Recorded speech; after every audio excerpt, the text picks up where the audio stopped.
Hello friends, ഇന്നത്തെ നമ്മുടെ video എന്ന് പറഞ്ഞാൽ നമുക്ക് പെട്ടെന്ന് ചെയ്തെടുക്കാൻ പറ്റുന്ന നല്ലൊരു ബിസ്ക്കറ്റിൻ്റെ റെസിപ്പിയാണ്.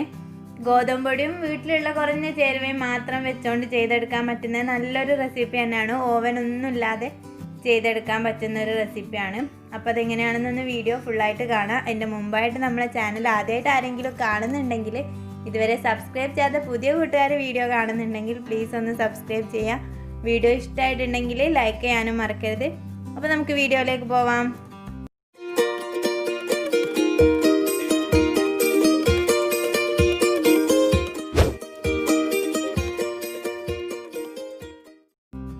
അപ്പോൾ നമുക്ക് ഈ റെസിപ്പി ചെയ്തെടുക്കാൻ വേണ്ടിയിട്ട് ഞാൻ ഇതുപോലെ ഒരു പാൻ വെച്ചിട്ടുണ്ട്. പാന് തീയൊന്നും കത്തിച്ചിട്ടില്ല. നമുക്ക് പാനിലേക്ക് എല്ലാം കൂടി ഒന്ന് മിക്സാക്കി എടുക്കണം. അതിന് ശേഷം ഒന്ന് ചൂടാക്കിയിട്ട് എടുക്കാൻ വേണ്ടത്. അപ്പോൾ ഇതിന് വേണ്ടിയിട്ട് ഞാൻ ഇവിടെ 1 കപ്പ് ഗോതമ്പ് പൊടിയാണ് എടുത്തിട്ടുള്ളത്. അപ്പം ഒരു 250 ml ഉണ്ടാവും. അത് സാധാരണ നമ്മൾ ചപ്പാത്തിക്കൊക്കെ എടുക്കുന്ന പൊടിയാണ് ഞാൻ എടുത്തിട്ടുള്ളത്. ഇനി പ്യുവറായിട്ടുള്ള ഗോതമ്പ് പൊടി തന്നെ എടുത്താലും മതി. അതിലേക്ക് ഞാൻ 1/4 കപ്പ് പൊടിച്ച പഞ്ചസാരയാണ് എടുത്തിട്ടുള്ളത്. അപ്പോൾ നമ്മൾ ഏത് കപ്പിലാണോ ഗോതമ്പ് പൊടി എടുത്തിട്ടുള്ളത് ആ കപ്പ് തന്നെ നമ്മൾ അളന്നെടുക്കുക. 1/4 കപ്പ് പൊടിച്ച പഞ്ചസാരയും കൂടി ചേർത്ത് കൊടുത്തിട്ടുണ്ട്. ഇനി ഇതിലേക്ക് ആവശ്യമായിട്ടുള്ള നല്ലൊരു ഫ്ലേവറൊക്കെ കിട്ടാൻ വേണ്ടിയിട്ട് കുറച്ചൊരു ഏലക്ക പൊടിച്ചതാണ്. അപ്പോൾ അതും കൂടി ചേർത്ത് കൊടുത്തതിന് ശേഷം നമുക്ക് കൈ വെച്ചിട്ട് ജസ്റ്റ് ഒന്ന് മിക്സ് ചെയ്ത് കൊടുക്കാം. ഇപ്പോഴും നമ്മൾ തീയൊന്നും കത്തിച്ചിട്ടില്ല കേട്ടോ. ഞാൻ പിന്നെ എല്ലാം ഇതിൽ പാനിൽ തന്നെ ചെയ്തെടുക്കാമല്ലോ, വേറെ പാത്രത്തിലേക്ക് ആക്കിയിട്ട് ഇതിലേക്ക് മാറ്റേണ്ട ആവശ്യമില്ലല്ലോ എന്ന് വിചാരിച്ചിട്ടാണ്. ഞാൻ ഇതിലേക്കൊരു നുള്ളുപ്പും കൂടി ചേർത്ത് കൊടുത്തിട്ടുണ്ട് കേട്ടോ. നമ്മൾ മധുരമൊക്കെ ഒന്ന് ബാലൻസ് ആയിട്ട് കിട്ടാൻ വേണ്ടിയിട്ടാണ്. ഇനി ഇതിലേക്ക് ഞാൻ 2 ടീസ്പൂണ് നെയ്യാണ് ചേർത്ത് കൊടുക്കുന്നത്. ഇനി നെയ്ക്ക് പകരം നിങ്ങൾക്ക് ബട്ടർ ചേർത്ത് കൊടുക്കാം. ഇനി അതല്ലെങ്കിൽ ഓയിൽ വേണമെങ്കിലും ചേർത്ത് കൊടുക്കാം. അപ്പോൾ അതൊക്കെ നിങ്ങൾക്ക് ഇഷ്ടം പോലെ ചെയ്യാം. നെയ്യും ബട്ടറൊക്കെ ആകുമ്പോൾ ഒന്നും കൂടി ഒരു ടേസ്റ്റ് ഉണ്ടാവും, അത്ര തന്നെ. എന്നിട്ട് നമുക്ക് കൈ വെച്ച് നല്ലപോലെ തന്നെ ഒന്നിട്ട് തിരുമ്മിയിട്ട് എടുക്കണം. നല്ലപോലെ തന്നെ ഒന്ന് മിക്സ് ചെയ്തെടുക്കുക. നെയ്യൊക്കെ മൊത്തമായിട്ടൊന്ന് മിക്സ് ആവുന്ന പോലെ. ഇതിലേക്ക് ഞാൻ 1 ടീസ്പൂണ് വെള്ളം കൂടി ചേർത്ത് കൊടുത്തിട്ട് ഒന്ന് ഇതുപോലെ ഒന്ന് മിക്സ് ചെയ്ത് കൊടുക്കുന്നുണ്ട് കേട്ടോ. കാരണം ഇതൊരു പുട്ടിനൊക്കെ കുഴക്കുന്ന ആ ഒരു നനവ് പോലെ നമുക്കൊരു ഫീൽ ചെയ്യാൻ വേണ്ടിയിട്ടാണ്.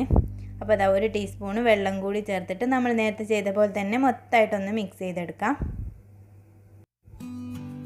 ഇപ്പോൾ നമ്മൾ മൊത്തമായിട്ടൊന്ന് മിക്സ് ആക്കിയിട്ട് എടുത്തിട്ടുണ്ട്. ഏകദേശം പുട്ടിനൊന്നും എനിക്ക് അത്ര ഒരു നനവൊന്നും ഇല്ല കേട്ടോ, ജസ്റ്റ് ഒരു നനവുള്ള ഒരു രൂപത്തിൽ. ഇനി നമുക്ക് ഫ്ലെയിം ഓൺ ചെയ്തതിന് ശേഷം ഒന്ന് ചൂടാക്കിയിട്ട് എടുക്കാം. ഒരു 3 മിനിറ്റ് 4 മിനിറ്റൊക്കെ മതിയാവും മാക്സിമം.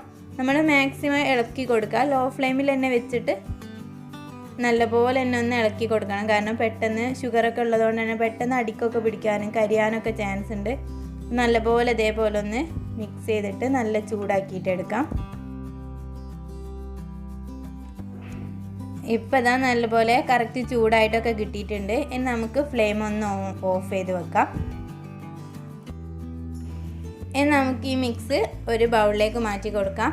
അപ്പോൾ അതിൽ ഓവർ നിന്നാൽ കരിയാനും ചാൻസ് ഉണ്ട്. പിന്നെ നമുക്കിതൊന്ന് കുഴച്ചിട്ടെടുക്കണം. അതിനും കൂടി വേണ്ടിയിട്ടാണ് ഒരു ബൗളിലേക്ക് മാറ്റി കൊടുക്കുന്നത്.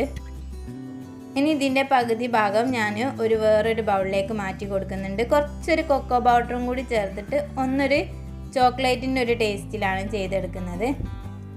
കുറച്ച് മാത്രം കേട്ടോ. അപ്പോൾ പകുതി ഒരു ബൗളിലേക്ക് മാറ്റിയതിന് ശേഷം ഇതിലേക്ക് ഒരു 2 ടീസ്പൂൺ അളവിൽ കൊക്കോ പൗഡർ ചേർത്ത് കൊടുക്കാം.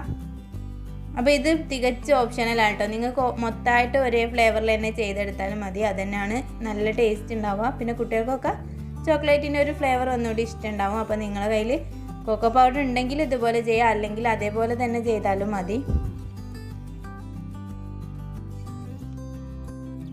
ഇത് നമുക്ക് നോർമൽ കൈകൊണ്ടൊക്കെ ഒന്ന് പിടിക്കാൻ കഴിയുന്ന ആ ഒരു ചൂടായി മാറുമ്പോൾ നമുക്ക് നോർമൽ വെള്ളം ഒഴിച്ചിട്ട് ഒന്ന് കുഴച്ചിട്ടെടുക്കണം. അപ്പം ഒരു ഇളം ചൂടിൽ തന്നെ ഒന്ന് കുഴച്ചിട്ടെടുക്കുന്നുണ്ട്. അപ്പം നമുക്ക് നല്ല സുഖമായിരിക്കുമല്ലോ കുഴച്ച് കിട്ടാനൊക്കെ.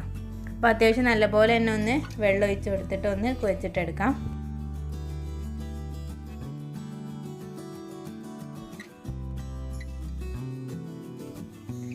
ഇതിവിടെ നല്ലപോലെ നമ്മൾ റെഡിയാക്കി എടുത്തിട്ടുണ്ട്. നമുക്ക് വേണമെങ്കിൽ ഒരു 10 മിനിറ്റ് റെസ്റ്റ് ചെയ്യാൻ വേണ്ടി വെക്കാം. ആ സമയം കൊണ്ട് നമുക്ക് മറ്റേതും കൂടി ഒന്ന് ഇതേപോലെ കുഴച്ചിട്ടെടുക്കണം.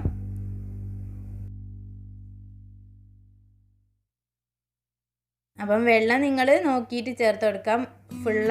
എല്ലാ വെള്ളം കൂടി ഒപ്പരെ ചേർക്കാതിരിക്കുക. കുറച്ച് കുറച്ചായിട്ട് ചേർത്തിട്ട് ഒന്ന് കുഴച്ചിട്ടെടുക്കാം.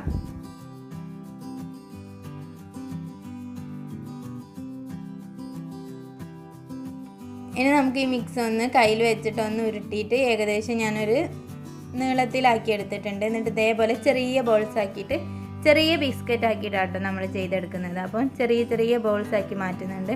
അപ്പോൾ നിങ്ങൾക്ക് എത്രത്തോളം ചെറുതാക്കണോ അത്രത്തോളം ചെറുതാക്കിയിട്ട് ചെയ്തെടുത്താൽ മതി.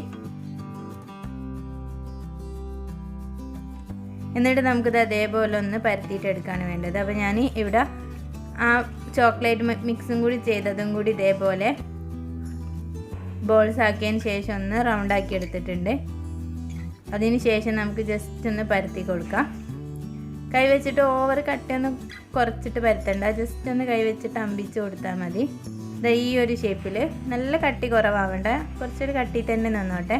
അതിന് ശേഷം ഞാൻ കുറച്ച് സെൻട്രലായിട്ടൊരു പീനട്ട് വെച്ച് കൊടുക്കുന്നുണ്ട്. അപ്പോൾ ഏത് നട്ട്സ് നിങ്ങളുടെ കയ്യിലുണ്ടെങ്കിലും ഒന്ന് വെച്ച് കൊടുക്കാം. എന്നിട്ട് നമുക്ക് ഇതേപോലെ തന്നെ ഫ്രൈ ചെയ്തെടുക്കാം. ഇനി അതല്ലെങ്കിൽ അതിൻ്റെ മുകളിൽ ചോക്ലേറ്റ് ലെയറോ അല്ലെങ്കിൽ നോർമൽ അല്ലാത്ത ലെയർ ഏത് വേണമെങ്കിലും ഒന്ന് വെച്ചിട്ട് ചെയ്തെടുക്കാം. അതൊക്കെ നിങ്ങൾ ഇഷ്ടം പോലെ ചെയ്തെടുക്കാം. ഞാൻ ഇതേപോലെയാണ് ഒന്ന് ചെയ്തെടുക്കുന്നത്.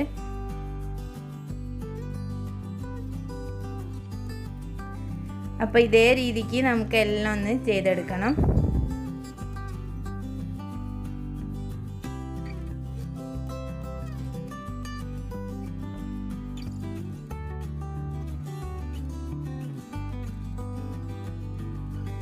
നമ്മൾ എല്ലാം അതേപോലെ ഒന്ന് ചെയ്തെടുത്തിട്ടുണ്ട്. ഇനി നമുക്കിതൊന്ന് ജസ്റ്റ് ഒന്ന് കുറച്ച് ഓയിൽ ഒഴിച്ചിട്ടൊന്ന് ഫ്രൈ ചെയ്തെടുക്കണം. ഓവർ ഓയിലൊന്നും ആവശ്യമില്ല, കാരണം ഇതൊട്ടും തന്നെ എണ്ണ ഒന്നും കുടിക്കില്ല. നമ്മൾ ഒഴിച്ചിട്ടുള്ള എണ്ണ അതേപോലെ അതിലുണ്ടാവും. അപ്പോൾ അതിന് നമ്മൾ ലോ ഫ്ലെയിമിൽ വെച്ചിട്ട് ചെറിയ തീയിൽ മാത്രം ഫ്രൈ ചെയ്തെടുക്കുക. ഇത് ഫ്രൈ ചെയ്തെടുക്കാൻ വേണ്ടിയിട്ട് ഒരു 5 മിനിറ്റെങ്കിലും എടുക്കും കേട്ടോ, കാരണം നമുക്ക് ഉള്ളൊക്കെ ഒന്ന് കുക്കായിട്ട് കിട്ടണം. നമ്മൾ 2 ലെയറായിട്ട് തന്നെ ചെയ്യുന്നതുകൊണ്ട് കുറച്ചൊരു സമയം എടുക്കും. അപ്പം നല്ല ലോ ഫ്ലെയിമിൽ വെച്ചിട്ട് ചെയ്യുക, അല്ലെങ്കിൽ പെട്ടെന്ന് തന്നെ കരിഞ്ഞു പോകാൻ ചാൻസ് ഉണ്ട്.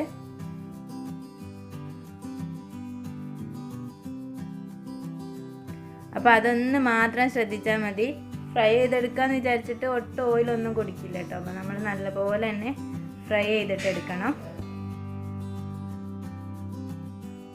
അപ്പോൾ ഇതാ എല്ലാം നല്ല കളറൊക്കെ മാറി വന്നിട്ടുണ്ട്, കറക്റ്റായിട്ട് കിട്ടിയിട്ടുണ്ട്. അപ്പോൾ അതുപോലെ നമുക്ക് എല്ലാം ഒന്ന് ചെയ്തെടുക്കാം. അപ്പോൾ ഇത്രേ ഉള്ളൂ, നല്ല ഈസി ആയിട്ട് ചെയ്തെടുക്കാൻ പറ്റുന്ന നല്ലൊരു ബിസ്ക്കറ്റിൻ്റെ റെസിപ്പിയാണ്.